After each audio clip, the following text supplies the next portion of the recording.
Hello friends, मैं परवीन चौहान आगे coaching classes पे आप सभी का स्वागत करता हूं और आशा करता हूं आप अपने अपने घरों पे सुरक्षित होंगे। तो आज हम पढ़ेंगे सेंटर ऑफ ट्रायंगल्स। ठीक है भाई।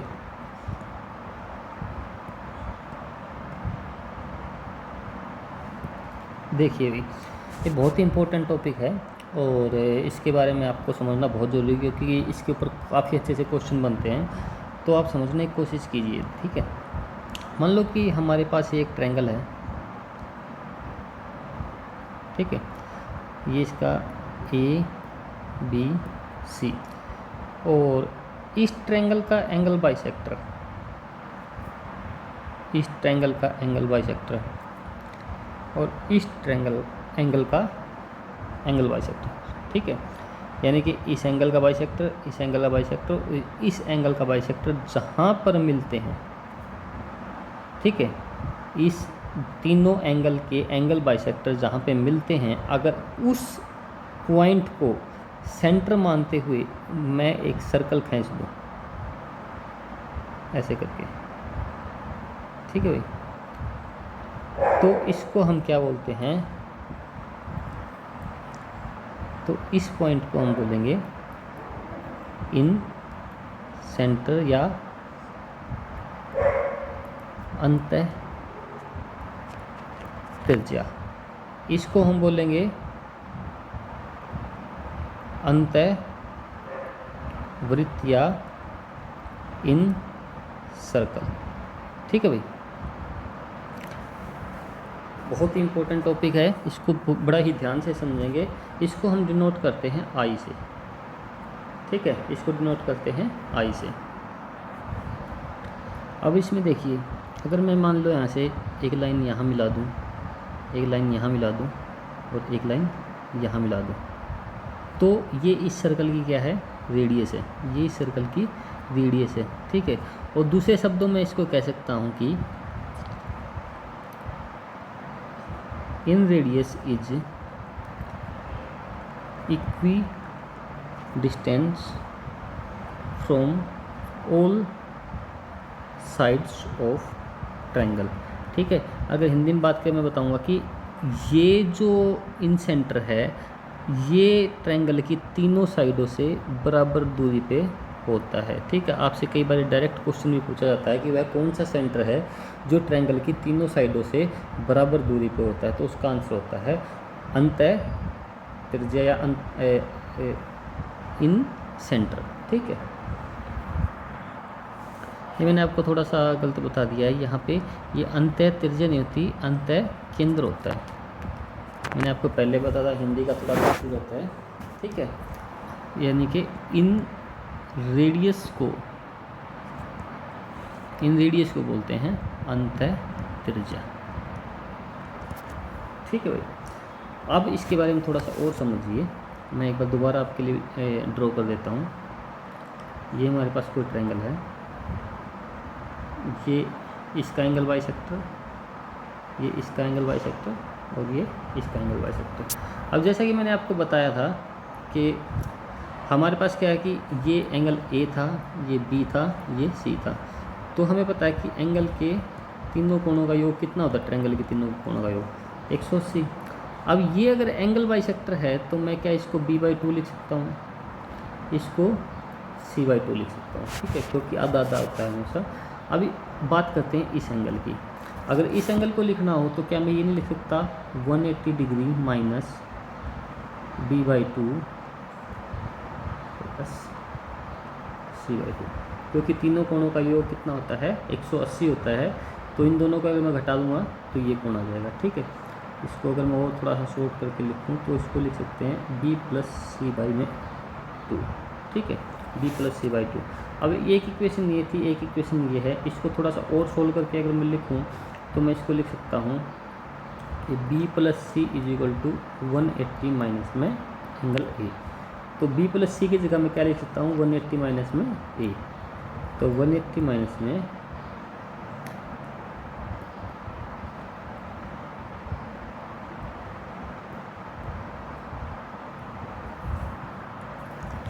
अब देखिए 180 माइनस में इसको अगर मैं सोल्व करूँ तो इसको क्या लिख सकता हूँ, a/2। ब्रैकेट को अगर हम खोलेंगे एंगल a/2, तो 90 प्लस में एंगल a/2। ये बहुत ही इम्पोर्टेंट प्रॉपर्टी है भाई, बहुत क्वेश्चनों में आपसे पूछी जाएगी, डायरेक्ट क्वेश्चन आपसे पूछे जाएंगे। और इसके कुछ एग्जांपल भी हम आगे आपसे इससे रिलेटेड एग्जांपल भी हम करेंगे कि कैसे इस प्रॉपर्टी को यूज़ करके आपको क्वेश्चन निकालने हैं। सेम इसकी प्रॉपर्टी एक और भी होती है। मान लो ये ए बी सी है और ये तीन इसके एंगल बाइसेक्टर यहाँ पे मिलते हैं। इसको मैं नाम दे देता हूँ ओ, या फिर अगर आप इस आपको कंफ्यूज करें इसको आई ही लिख लीजिए, क्योंकि ये इन सेंटर है। ठीक है, आपको कोई भी दो एंगल दे देगा, मान लीजिए आपको ये एंगल दे दिया, एंगल इसकी वैल्यू आपको दे दी 60 और पूछेगा एंगल बी आई सी की वैल्यू बताइए।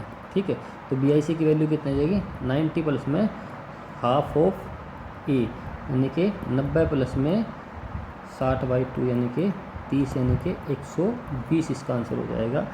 ठीक है भाई, सेम ये तो थे इंटरनल बाइसेक्टर। अगर आपको बोल दे कि इस एंगल का एक्सटर्नल बाइसेक्टर मैं आपको पहले बता चुका हूँ कि बाह्य ये तो था, अगर इस कोण को अगर आधा आधा बांटता है तो इंटरनल बाइसेक्टर होता है, और अगर बाहर वाले कोण को बांटता है तो एक्सटर्नल बाइसेक्टर। और ये यहाँ मिलता है। अगर ये एंगल आपसे पूछ ले, ठीक है, मान लो ये ए बी सी और ये ओ है, अगर ये एंगल 60 दिया हुआ है, ठीक है, और ये एंगल अगर आपसे पूछ ले तो उसका फॉर्मूला होता है 90 माइनस में a/2। कुछ नहीं करना आपको, वहाँ पे प्लस करना है, यहाँ पे सिर्फ माइनस कर देना है। ठीक है भाई, तो ये कितना हो जाएगा, मान लो 90 माइनस में 60/2 यानी कि आपका आंसर 60 आ जाएगा।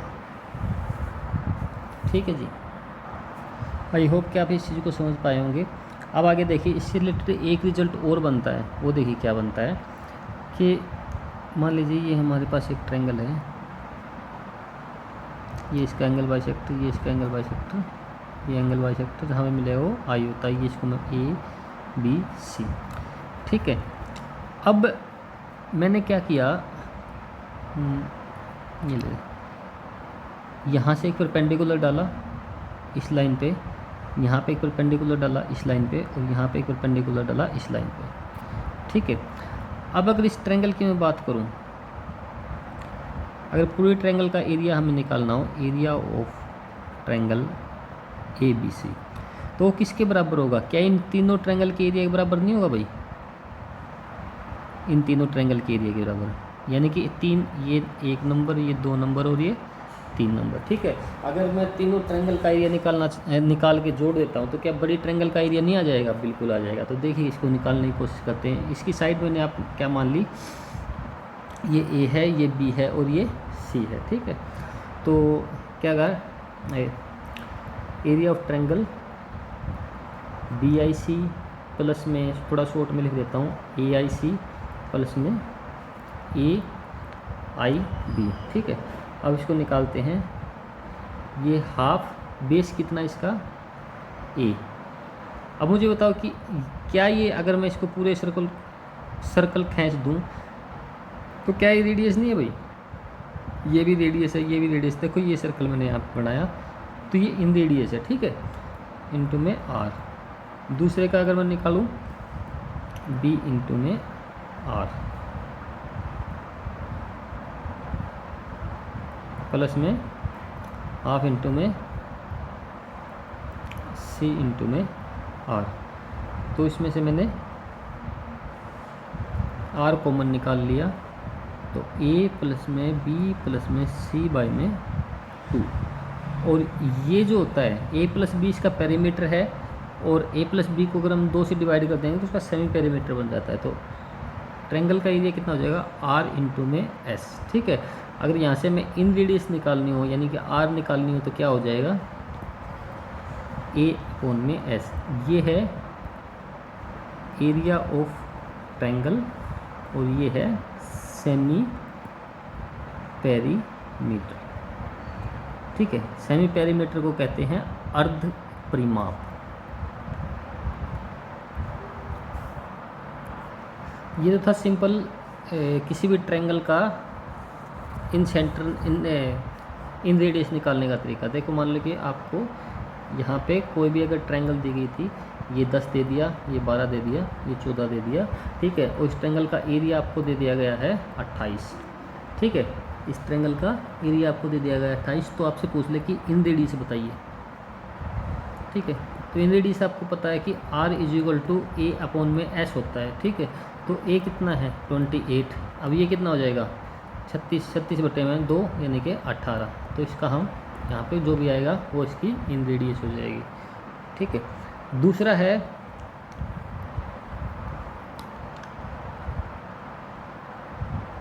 इन रेडियस ऑफ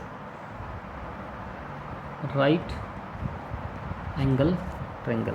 जब हमारे पास कोई राइट एंगल ट्रायंगल दी गई है, ठीक है भाई, राइट एंगल ट्रायंगल दी गई, ये 90 डिग्री कोण है, इसको मैं मान लेता हूँ 3, 4 और 5, ये सबसे कॉमन ट्रिपलेट हैं, ठीक है। 3, 4, 5 अगर मान लिया और इसके अंदर कोई एक सर्कल बना हुआ है जो तीनों भुजाओं को टच करता है, ठीक है। तो इसने पूछी कि इसकी ये जो है इन रेडियस कितनी होगी, यानी कि r कितनी होगी। तो इसको निकालने का बहुत ही सिंपल सा तरीका है, आधार प्लस में लंब माइनस में कर्ण डिवाइड बाय में 2, ये आपकी इन रेडियस का आ जाएगा। और इसको मैं कहूँ तो यानी कि 3 + में 4 माइनस में 5 डिवाइड में 2, तो ये कितना हो जाएगा 3, 4, 7, 7 में 5 के 2, यानी कि 1 इसका इन रेडियस आ जाएगी। बहुत ही शॉर्ट तरीका है ये, आपको कोई भी मेहनत करने की ज़रूरत नहीं है। आप कहोगे तो मैं इसका प्रूफ भी करवा सकता हूँ, कोई बड़ी बात नहीं है, लेकिन आपको इसको अगर सिंपल सा कुछ भी नहीं करना है, इन दोनों को जोड़ना है, इसमें से एक घटा के उसको 2 से डिवाइड कर देना है, तो आपका राइट एंगल ट्रायंगल का इन रेडियस आ जाएगा। इसके बहुत अच्छे अच्छे क्वेश्चन भी हम करेंगे, ठीक है भाई। अब बात करते हैं इक्विलैटरल ट्रायंगल के केस में।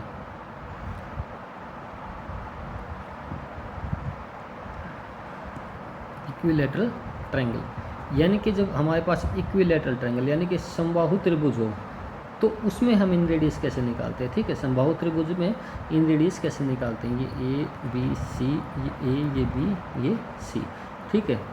अब आपको एक छोटी सी बात पता होगी कि समबाहु त्रिभुज का एरिया क्या होता है, इक्विलैटरल ट्रायंगल का एरिया होता है √3/4 A², और इसकी हाइट का जो फॉर्मूला होता है √3/2 A। हाइट यानी कि इसकी जो हाइट होती है वही मीडियन होती है, वही इसका एंगल बाइसेक्टर होता है, वही इसका लंब होता है, यानी कि इक्विलैटरल ट्रायंगल में एक ही पॉइंट पे सारे पॉइंट होते हैं। मैं आपको आगे बताऊंगा जब हम आगे वीडियो करेंगे, ठीक है। आप समझने की कोशिश कीजिए। इसकी इन रेडियस निकालने का तरीका क्या था, देख सब में वही सेम तरीका लगता है, कोई बड़ी बात नहीं है, A/S। तो इसका एरिया कितना होता है √3/4 A², ठीक है। अब इक्विलैटरल ट्रायंगल में यहाँ पे मैंने आपको समझाने के लिए लिखा था, वैसे तो तीनों की साइड बराबर होती है, ठीक है।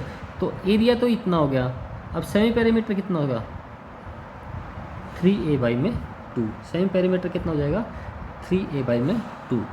अब इसको हम थोड़ा और सोल्व कर लेते हैं, ऊपर लेके जाएंगे इसको, यानी कि √3/4 A² इंटू में, ठीक है। ए से ये कट गया, इससे ये कट गया और इससे कटेंगे तो ये, यानी कि r की वैल्यू कितना है A/2√3। ये आपका इक्विलैटरल ट्रायंगल की इन रेडियस निकालने का फॉर्मूला होगा। अगर आपको सीधा कोई भी चीज़ दी गई है, मान लो आपको कोई भी इक्विलैटरल ट्रायंगल दी गई है, ठीक है, उसकी साइड 18 है और आपसे पूछ ले कि इसकी इन रेडियस बताइए, ये क्वेश्चन आपसे डायरेक्ट पूछे जाएंगे, लंबी चौड़ी कहानी नहीं है भाई, ठीक है। तो आपको कुछ नहीं करना, A/2√3, 2 से 4 9, इससे काटोगे तो 3√3, ये आपका इन रेडियस आ जाएगा। एक इंपॉर्टेंट रिजल्ट हो रहा है, उसको और समझ लीजिए, फिर इस क्लास को हम वाइंड अप करते हैं, ठीक है। ये देखिए, मान लो ये कोई ट्रायंगल है और ये इसका एंगल बाइसेक्टर है, ठीक है। ये एंगल बाइसेक्टर यहाँ मिला, ये एंगल बाइसेक्टर यहाँ मिला, ये एंगल बाइसेक्टर यहाँ मिला, तो इसको हम क्या नाम देते हैं, आई का नाम देते हैं। ये ए था, ये बी और ये सी, ये ए, ये बी और ये सी, ठीक है। ए बी सी हो गया हमारे पास। अगर इसका एक सिंपल सी चीज़ ये है कि अगर हमसे पूछा जाए ए आई अपॉन में, इसको मान ली डी लिख लिया मैंने, इसको ई था और ये एफ है, ठीक है।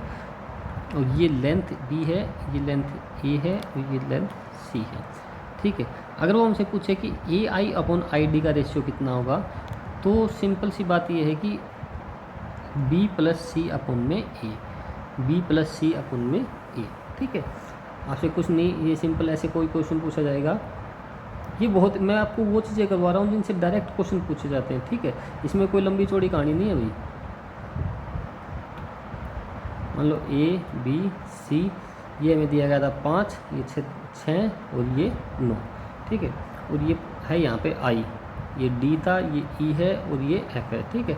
अगर वो हमसे पूछे कि ए आई अपॉन में आई डी का रेशियो बताइए, ठीक है, ए आई अपॉन में आई डी का रेशियो बताइए, तो कितना हो जाएगा, इन दोनों को जोड़ना है, बटे में ये लिख देना, नीचे वाली लाइन लिख देनी, कुछ भी नहीं करना, इन दोनों को जोड़ के इससे डिवाइड कर देंगे तो ए आई अपॉन में आई डी का रेशियो हो जाएगा।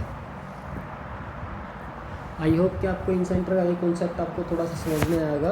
कल इसके रिलेटेड हम क्वेश्चन करेंगे और आगे कल सर्कम सेंटर कुछ क्वेश्चन कर लेंगे, पहले प्रैक्टिस कर लेंगे, उसके बाद हम थोड़ा सा सर्कम सेंटर के बारे में पढ़ेंगे कि सर्कम सेंटर क्या होता है, सेम उसकी भी ऐसी कुछ प्रॉपर्टीज होती हैं, ठीक है, उसको हम समझेंगे। ये सेंटर आपकी ज्योमेट्री में बहुत इंपॉर्टेंट है, हर जगह काम आएंगे, इनके ऊपर से डायरेक्ट क्वेश्चन पूछे जाते हैं, इनकी प्रॉपर्टी पर डायरेक्ट क्वेश्चन पूछे जाते हैं, ठीक है भाई। तो आपको मैं उम्मीद करता हूँ कि आपको ये सब चीज़ें समझ में आई होंगी। ऐसे ही अपना प्यार बनाए रखें, चैनल को लाइक करें, अपने दोस्तों के साथ शेयर करें और सब्सक्राइब करें, ठीक है भाई। और घर पे अपने खुश रहें, पढ़ाई करते रहें, जैसा कि जहाँ तक की उम्मीद बताई जा रही है कि अगस्त सितंबर से आपके हरियाणा के एग्ज़ाम हो सकते हैं, ठीक है भाई। तो अपना ध्यान रखिए, घर पे खुश रहिए। Okay, bye bye, take care.